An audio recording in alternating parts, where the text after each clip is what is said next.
information. I have found, Delegate Cole mentioned that it works very well. If you have a light touch and press once on this system, it works best. All right. Clerk will close the roll. All right, we have a quorum. First order of business is to hear our subcommittee report from Delegate Bell, Elementary and Secondary Subcommittee. Thank you, Mr. Chairman. The Elementary and Secondary Education Subcommittee heard the following bills and took the following action. House Bill 1437, Delegate Head, Sight and Hearing Testing of Public School Students excludes from the requirement that the sight and hearing of public school students be tested any student who has any defect of vision or hearing or disease of the eyes or ears requires the use of a corrective or supplemental device set forth in the student's individualized education program. The subcommittee recommendation was to report the bill on an 8-0 vote, and I so move. Second. There's a motion and a second to report House Bill 1437. Yes. Delegate Head, unless you have to comment, is there something? The department actually would like to add an amendment to this to clarify something, and that's the reason I'm standing up before you this morning. All right, Delegate Head, you want to propose your amendment? If I could, and I think, is Cynthia here from the department with the amendment? We have the language? Yes, I did, in my hand. Okay. Delegate Head, is this a substitute? Apparently, yes it is. It was not what I was initially given, it was the new one this morning. Do members have this yet? Everybody got it? Delegate Bell? The chairman of the subcommittee needs one. Be nice.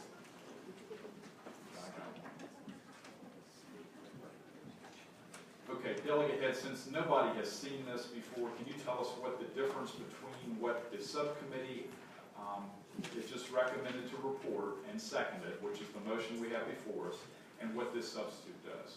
Yes, Mr. Chairman, this substitute just adds some clarifying language at the bottom that says that any student that has an IEP and that it would identify any previously unknown impairment of vision doesn't have to have the side screened, and let's see, it actually, Mr. Chairman, I'm not sure exactly what this clarification does. Perhaps if the department could tell me real quickly. All right. Good morning, this is Cindy. I'm Cindy Cave, Assistant Superintendent for Policy for the Department of Education. This amendment just makes it clear that anyone, the way that it was previously drafted, it could be that a child who was hard of hearing still wouldn't get a visual screening, or a child who had visual problems wouldn't get a hearing screening. It also makes it clear that if not only if you have to have corrective lenses, but you also, so let's say that you are legally blind, that you wouldn't have to get screened again. So we just worked with the delegate to put language in to achieve his purpose, but to make sure there weren't any unintended consequences in the clarify. Delegate Head, do you agree with that? I'm fine with that, Mr. Chairman. Delegate Bell, you made the motion and it was properly seconded to report. Do you wish to withdraw that motion? Yes, Mr. Chairman, I do. Thank you. And the second on response? All right, we have the substitute before us. Do I hear a motion on the substitute? Move the substitute. All right, is there a second? All right, there's a motion and a second to agree to the substitute for House Bill 1437. All those in favor of that, please say aye. Mr. Chairman. Aye. All All those opposed? The substitute's agreed to. Delegate Massey. Cindy, would you please edify me about what a Section 501, 504 plan is, please? Section 504 plans are those plans that are put together for some students. They may not be designated as having a disability, but they do have to have some accommodations in their learning. And so that's what that is.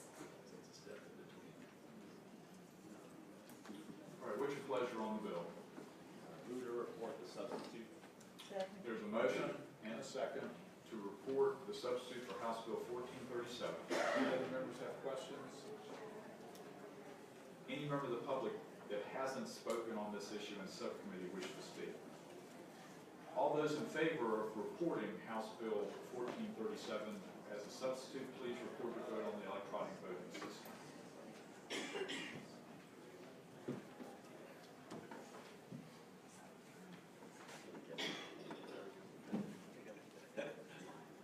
All members voted. I can't get the, You hang just of have it. to have a light touch. At the third try. I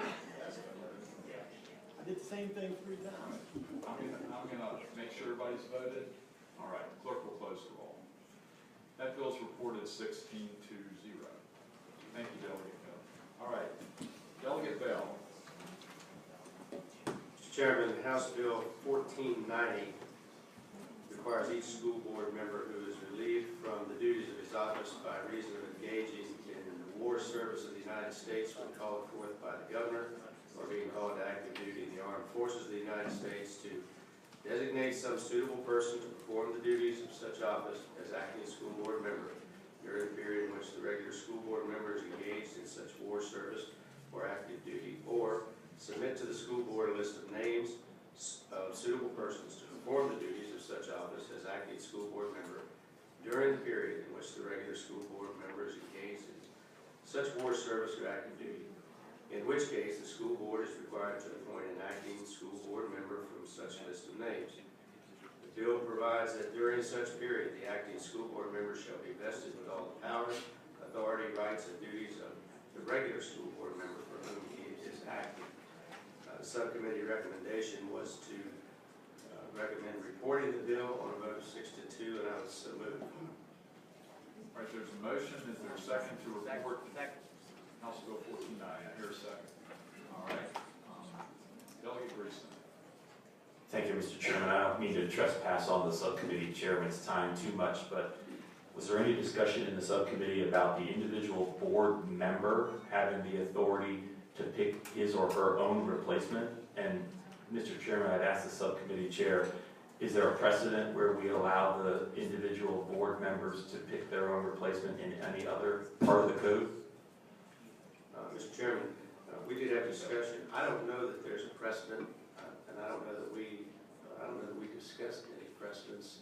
Another member of the subcommittee recalls, or not, I don't believe we had a discussion. Mr. Chairman, Delegate Greason. follow up. I don't know if, Mr. Chairman, if the question would be appropriately presented to Cindy or the department.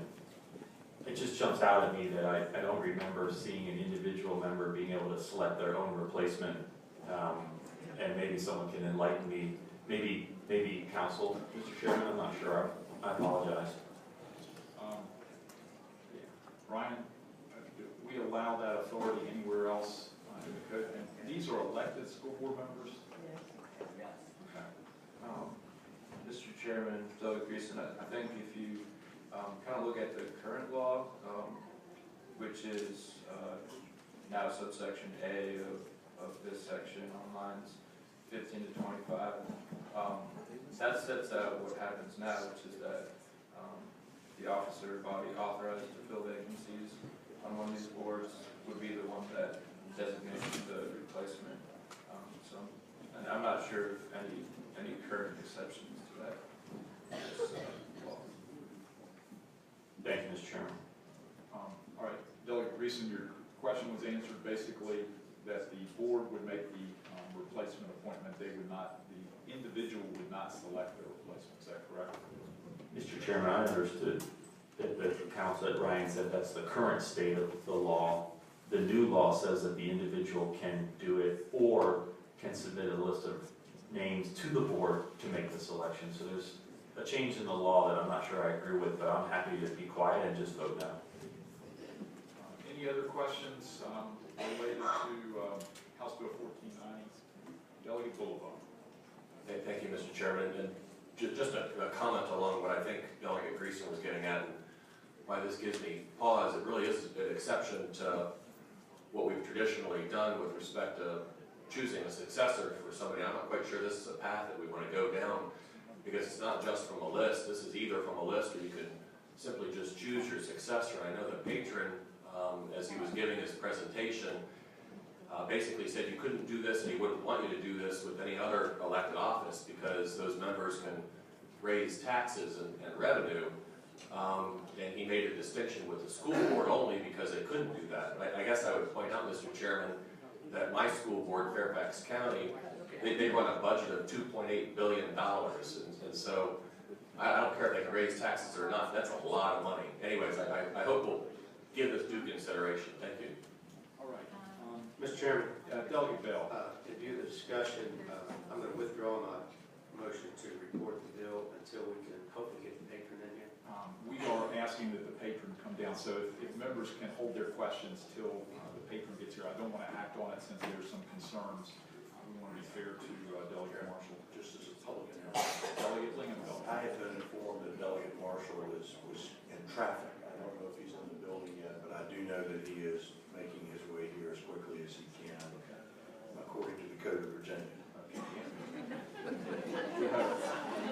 So we'll just go by temporarily with that one unless there's objection. Delegate Bell. Mr. Chairman, House Bill 1552 requires each local school board to implement a plan to notify students and their parents of the availability of career and technical education programs. Subcommittee recommendation was to report as a substitute, and there is a substitute. As there, Delegate Bell moves that the substitute be agreed to. Is there a second? Second. Any questions? All those in favor of adopting the substitute to House Bill 1552, please say aye. All those opposed, no. The substitute's agreed to. Delegate Bell. And it was the recommendation of the subcommittee to report as a substitute on an 8-0 vote, and I will so move. Second. There's a motion and a second to report the substitute for House Bill 1552. Any members of the committee have a question? Delegate Massey. I'm just looking for the substitute, Mr. Chairman. Okay.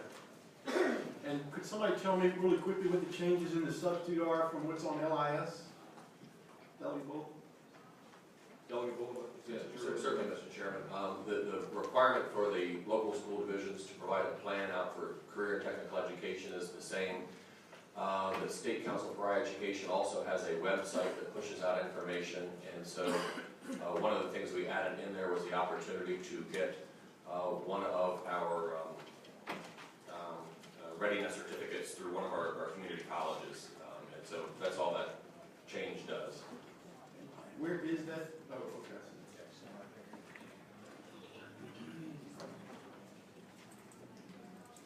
All right. Any other members have questions? All right. The motion before us is to report as a substitute House Bill 1552. Any member of the audience that hasn't spoken in the subcommittee about this bill that wishes to speak? All right. All those in favor of reporting House Bill 1552, please record your vote on the electronic voting system. All those opposed, likewise. Clerk will close the roll. That bill is reported 17-0.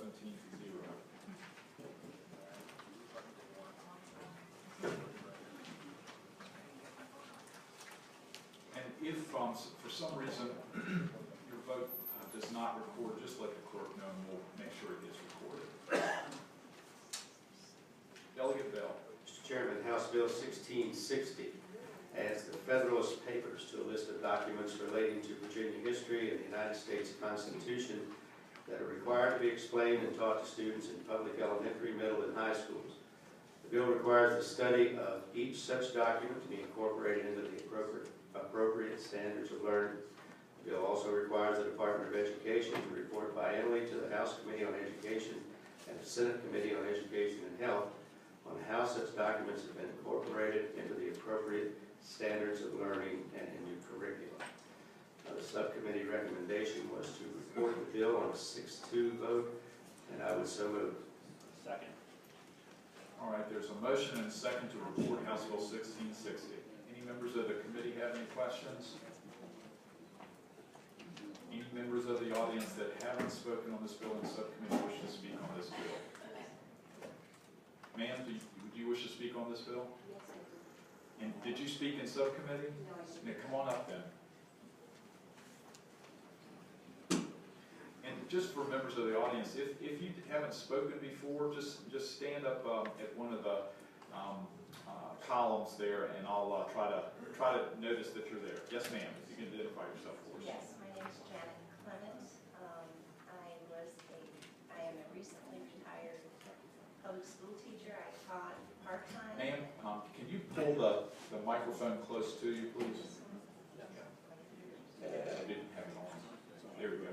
Thank you. My name is Janet Clement. I am a recently retired public school teacher. I taught in the Richmond area either part-time or full-time for almost 30 years. My passion was history. It was a privilege to come to Virginia and be able to teach Virginia history. So I'm here with a little bit of trepidation because I do not want to seem un-American in opposing this bill, but I hope that you will refer to some of my experience in teaching history.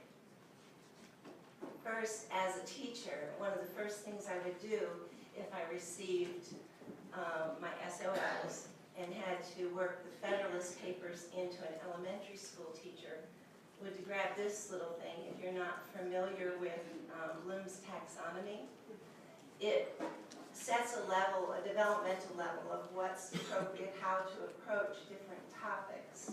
So I'd like you to think about teaching about the Federalist Papers in elementary school. That's my first objection.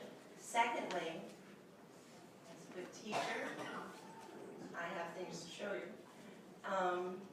This was my plan book for most of the 30 years when I was teaching.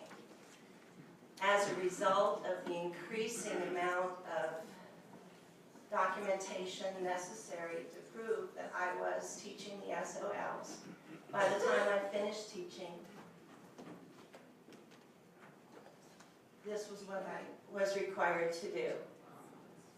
I did both because this was absolutely no use to me, standing in front of 20 to 30 students. With all due respect, I ask you to reconsider this legislation, particularly as something that needs to require further documentation by teachers, and especially on the elementary level. Thank you. Thank you.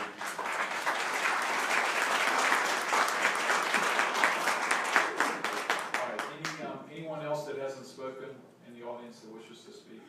All right. Delegate Lingenfeld. Mr. Chairman, just speaking briefly to the bill, I can congratulate the patron for bringing this.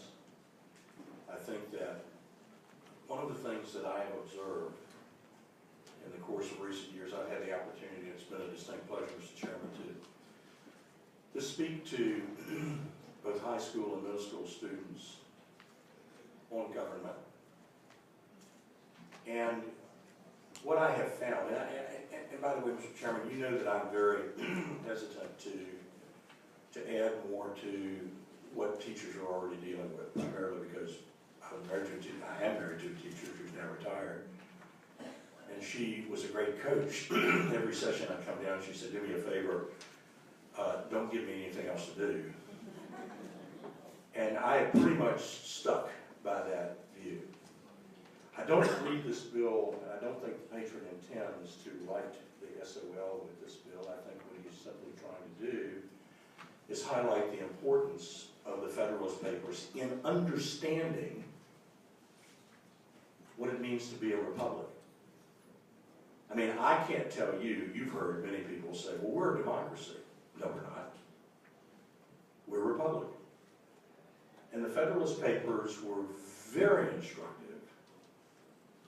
about why that was necessary. And so with all due respect to the previous lady who was speaking, and my heart's with you because, I mean, you're representing a view that I actually share about all the stuff that's sort of put on your desk. Highlighting the importance of the Federalist Papers and their significance in convincing the 13 colonies to accept the Constitution, which would make us a republic, not a democracy, with balance of power and checks on the system, is essential if you're going to understand the central proposition of civics. And so, Mr. Chairman, this is a very good bill, and I hope that the department will take it and work it accordingly to ensure that the central message arguments that the founders made for the adoption of the Constitution become part of the curriculum. That is not an insuperable task, but I do believe it is a necessary one. Delegate Massey? Thank you, Mr. Chairman. I agree with almost everything that my good friend Delegate Lingenfelter just said, but I do have a question for the patron. I'm very supportive of the Federalist Papers, but when we make a curriculum change, I mean, I get a little squeamish about, us making curriculum changes in the code. Seems like to me that curriculum changes may be best left with the Department of Education and our school boards. So I would ask the patron why the legislature ought to be making specific curriculum changes by law instead of leaving that to the curriculum professionals at our Department of Education and in our school boards.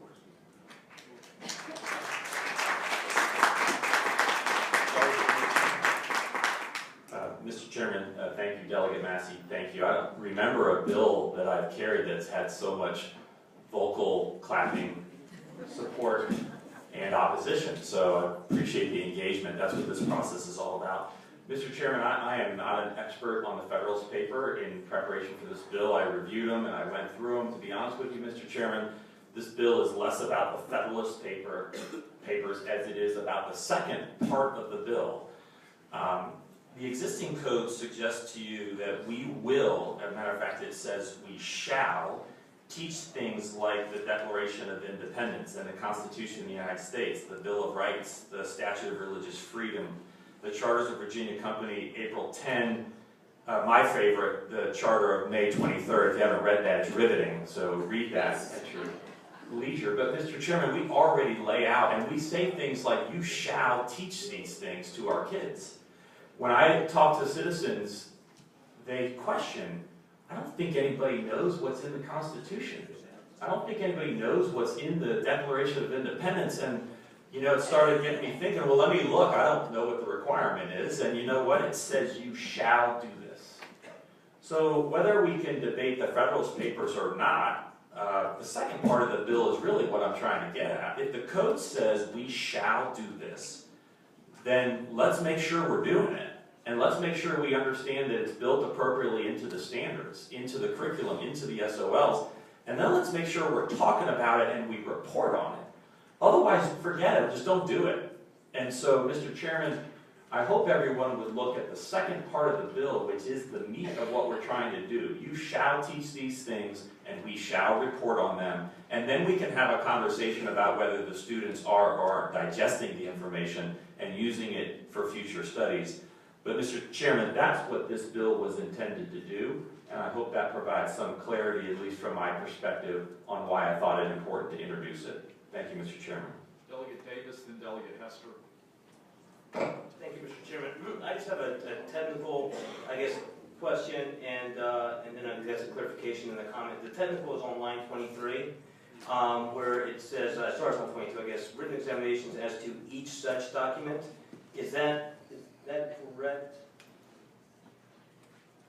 Each, or to such documents? And the reason why I ask that is are we mandating written examinations as to all 85 documents of the Federalist Papers? I enjoyed reading them when I was in AP history, but I cannot imagine having to understand all of them maybe at that level. So I just said I need clarification on whether it's the overview of the Federalist Papers or each individual paper in and of itself. Mr. Chairman, was that a question to me, the patron? Yes, please. Sorry, I don't Yeah. Mr. Chairman, I would leave it to Ryan to determine if the grammar of the sentence is correct, but the spirit of the law, as with all things, I don't know if a teacher needs to teach every single sentence or point in the Constitution or all of the content of the Declaration of Independence or the Federalist Papers. Teachers usually take and quiz on the concepts that are relevant, not all 85 of those documents, or 86. As a body of work is what we're looking to test on. Mr. Chairman, if I may just Delegate Davis. And I actually, I like the bill. Here's why I'm a little confused, and I don't know what the answer is, because I think the delegate's right. Right now, we have so many people coming out that maybe don't understand the Declaration of Independence or the Constitution to the level that we would like them to. And my concern is, does this take away time from teaching the Constitution? Do we subdivide the time into now a third entity that now they teach less of the Constitution, less of the Declaration to throw in this? And is that good or bad? And I don't know what the answer is. I think all these are very important. I think you should come out knowing your responsibilities and how we got to where we are. I just don't know with people not fully understanding what the Declaration and Constitution are and how they came about, that taking away some emphasis on that may hurt, even though these are great documents that fully underline some of the same principles. I think that was more of a statement. It was, but the delegate has. All right, Delegate Hester. Mr. Chair, I just have a comment in reference to the bill. I did oppose the bill in subcommittee. The Federalist Papers are advocacy papers that were written in secret by 3 founding fathers with the specific purpose of gaining New York's approval of the Constitution. There are also anti-Federalist papers that we're not discussing that were mentioned in the subcommittee. The documents currently required to be studied are binding and adopted as governing law of the land, the ones that we are currently studying and required to cover by SOLs. And our SOLs, because we administer them, determine the level of knowledge that our children are receiving. So they may need additional instruction. We know we've been changing our SOL requirements and upping the ante. And so yes, in all things teaching, we can always do better, but these things are binding and adopted and governing law of the land. There is no equivalency between the stature of the Federalist Papers versus the other documents enumerated for study. So all of this is not to say that the papers shouldn't be studied, but there should not be an appearance of endorsing them as of equal stature to the enumerated documents already in the code. Thank you. Delegate Lingenfelter. All right. Is there a second? Second. All right. There's a motion and a second, been properly seconded to move the pending question. The pending question before us is to report the bill. All those in favor of moving the pending question, please say aye. Aye. All those opposed? All right. The pending question is whether the bill shall be reported. All those in favor of reporting House Bill 1660, please record your vote on the electronic voting system. All those opposed, do likewise. Clerk will. Everybody voted? Light touch. Light touch. Hit it once. All right, clerk will close the roll. She'll record your vote. All right. All right. That bill was reported. I forgot to see what it was, but anyway. All right. Mr. Chairman, Delegate Bell. House Bill 1770, Delegate Freitas, permits each local school board or division superintendent to waive certain enumerated licensure requirements for any teacher seeking initial licensure or renewal of a license with endorsement in the area of career and technical education. Subcommittee recommendation was to report the bill on 5-3 vote, and I so move. Is there a second? Second. All right. The motion before us is to report House Bill 1770, and it's been properly seconded. All right. Any members of the committee have questions for Delegate Freitas or for the subcommittee chairman? Delegate Lamagna. I seem to recall Patron might be working on an amendment since it came out of subcommittee. Is that true or no? That's correct, Mr. Chairman. So, Mr. Chairman, what the amendment to HB 1770 would do is on line 90, strike D1 through 6 and replace with D1, 3, 4, and 6. And the purpose of this amendment would be to retain the portions of the code which require a CTE instructor to go through training which would allow them to identify child abuse and their first aid requirements. Okay.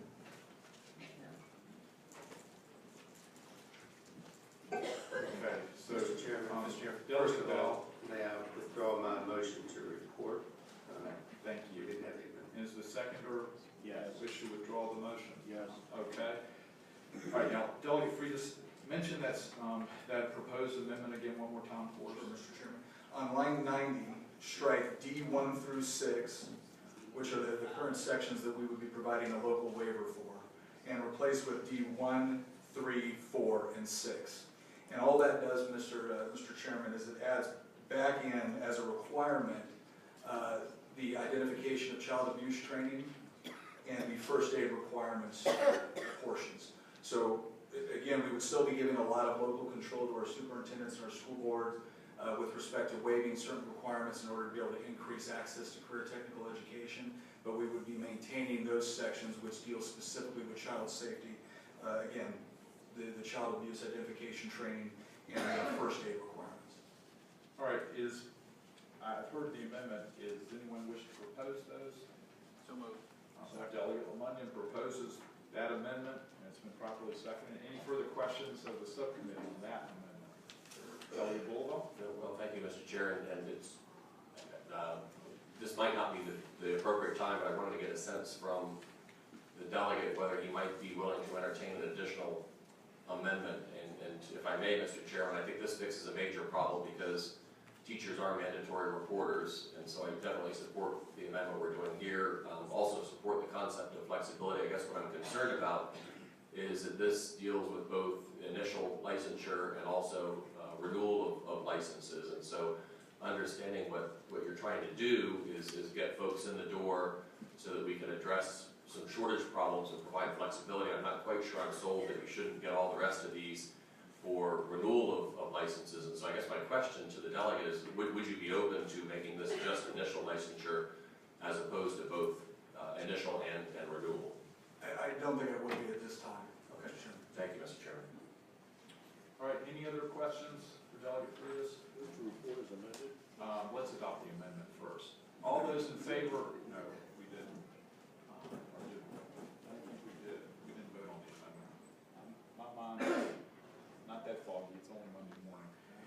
All those in favor of adopting that amendment, please say aye. Aye. Those opposed? All right, the amendment is adopted. The bill is before us. Report the bill is amended. There's a motion to report the bill as amended. Is there a second? Second. And there's a second. Any member of the committee have any questions? Any member of the audience that has not spoken in subcommittee wish to speak on this bill? All right. All those in favor of reporting?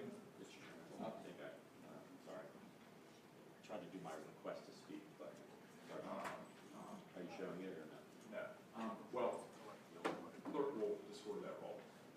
Delegate Greason. Sorry, Mr. Chairman, I was pushing my button here. Mr. Chairman, I know yes, sir.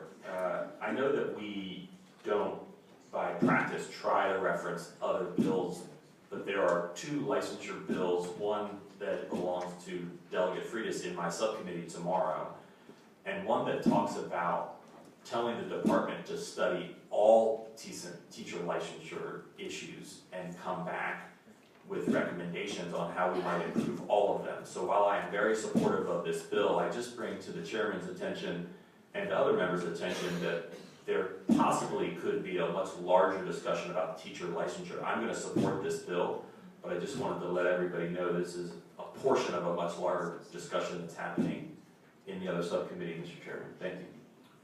All right, all those in favor of reporting as amended House Bill 770, please record your vote on the electronic voting system. And all those opposed, please do likewise. Have all members voted? Clerk will close the vote. That bill's reported 13 to 5. Thank you, Delegate Frias. Thank you, Mr. Chairman. Delegate Bell. Mr. Chairman, I don't see Delegate Fuller-Corn, so we will we'll take up House Bill 1757, Delegate Dudenheffer. It requires each local school board to employ at least one full-time equivalent school nurse position in each elementary, middle, and high school in the local school division, and at least one full-time equivalent school nurse position for 1,000 students in grades kindergarten through 12. Subcommittee recommendation was to report with their 3-line amendments and refer to appropriations on an 8-0 vote. And I so moved.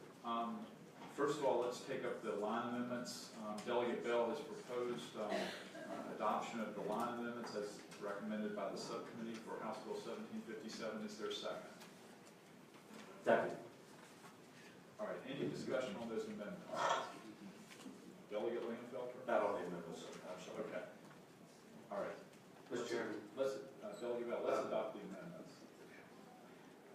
Unless it was about the amendments, Delegate Bell. it is, but it doesn't. Let's adopt it. Okay. Just want to point something out. Okay, thank you. All those in favor of adopting the amendments to House Bill 1757, please say aye. Aye. All those opposed? All right, now Delegate Bell. Mr. Chairman, I think it's worth noting that one of the amendments changes the number from the equivalent school nurse position per 1,000 students, changes that number to 550 students. All right. Delegate Lingenfelter.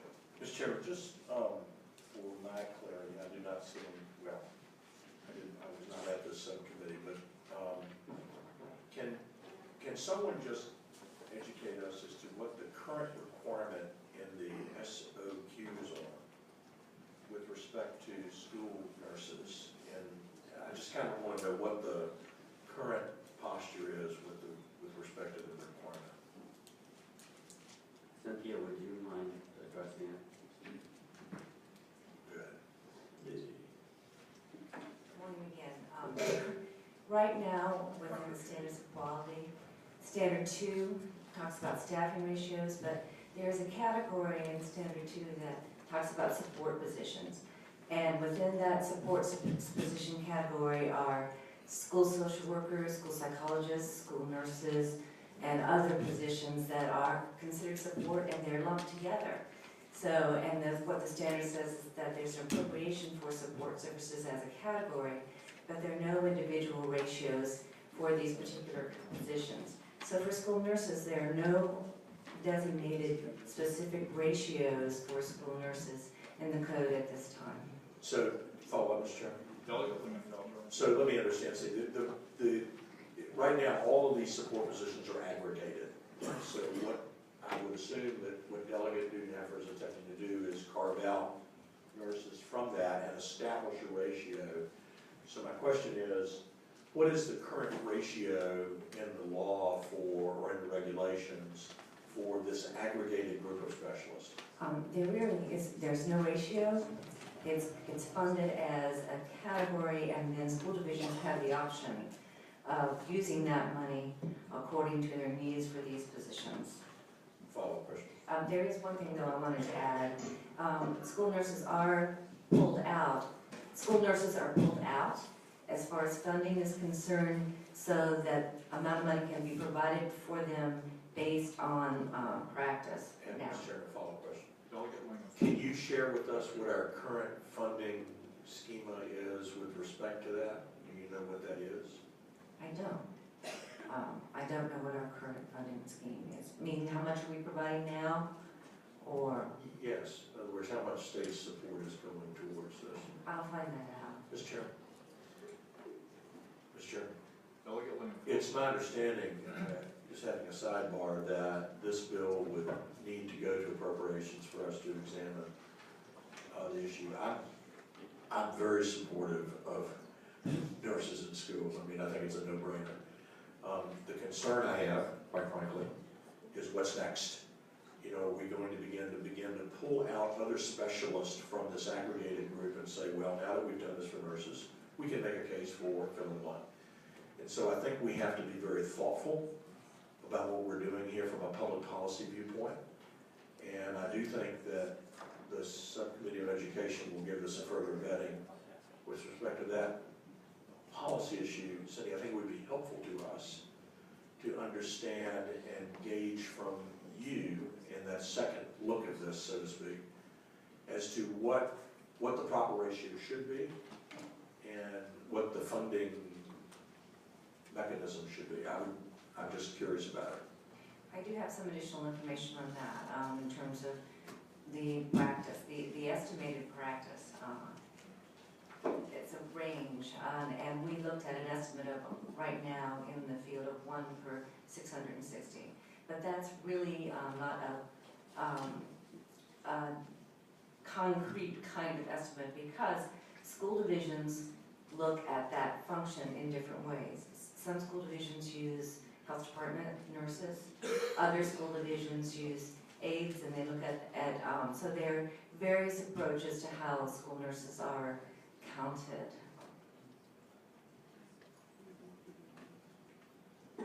Mr. Chairman, All right, Delegate Bell. it was the recommendation of the subcommittee to report and refer the bill as amended to appropriation. That vote was 8-0, and I so move. All right, there's a motion, I guess there's a second to report and refer as amended House Bill 1757. All right. Excuse me, can I make a comment real quick?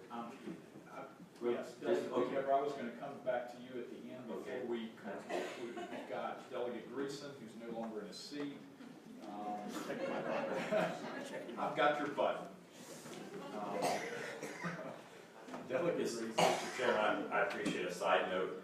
It's really hard to tell if my RTS button is or isn't pushed, so maybe our IT staff can help us with that. Mr. Chairman. I think if, and again, I'm learning this because it's a new system too, I think when you press the RTS,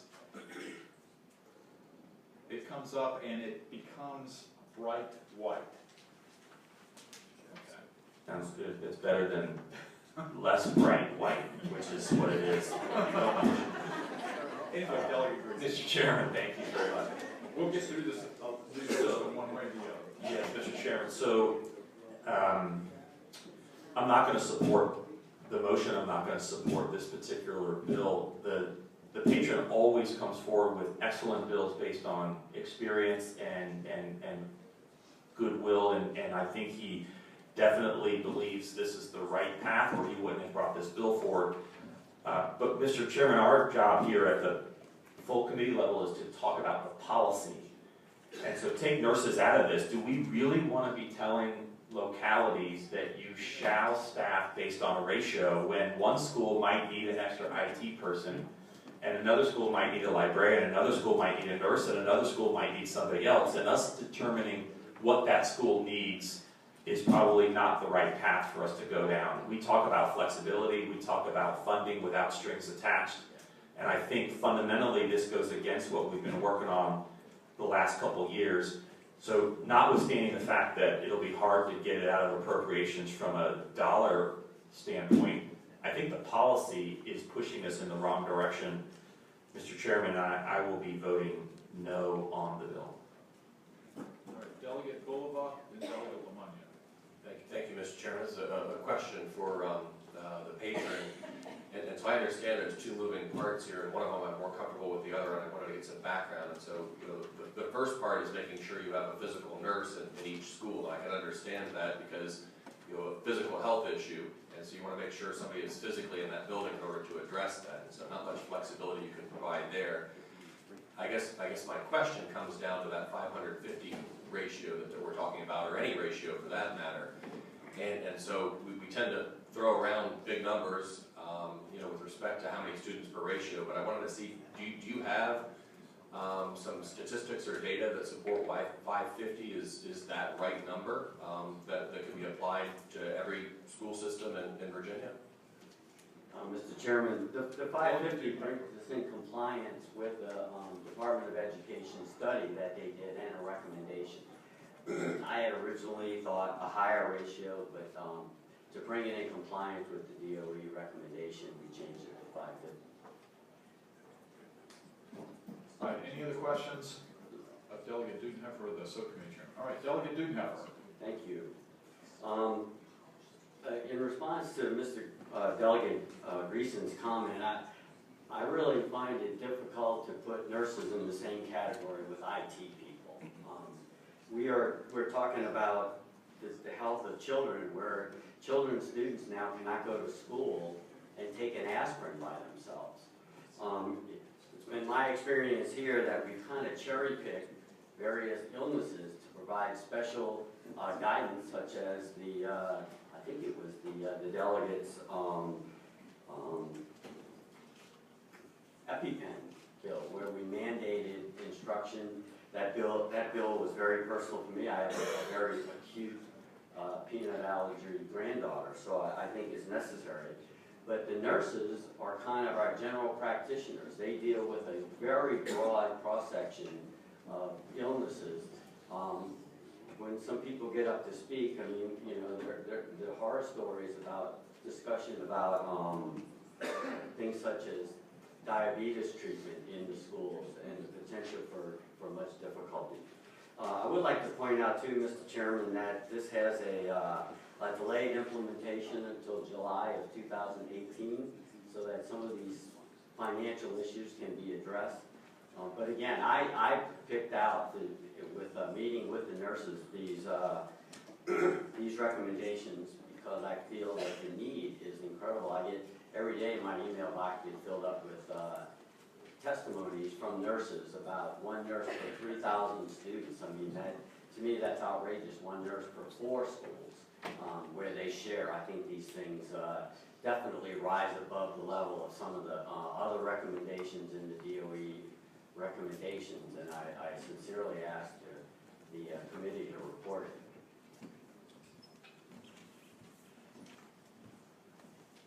All right, any other questions? Or is there anyone in the audience that didn't get a chance to speak in subcommittee related to this bill that wishes to weigh in? All right, we do have a taker. Mr. Chairman, members of the committee, Michael Boyd for Fairfax County Schools. And I actually wanted to address something that Delegate Linger brought up. Different school systems do approach this issue from very different places. There are some school divisions that already have a nurse in place in every single one of their schools. And there are other school divisions that handle health-related services a little bit differently, Fairfax being one of them. What we do is we actually do 2 things. One is we partner with our local county health department, and they help us with nurse staffing. We also have trained aides at every one of our schools. We do not have, we wouldn't have anywhere near the number of nurses that either one of the standards that this bill is asking about is in place. Whether it's 1 per school, we have 199 schools, or 1 per 550 students, we have 187,000 students.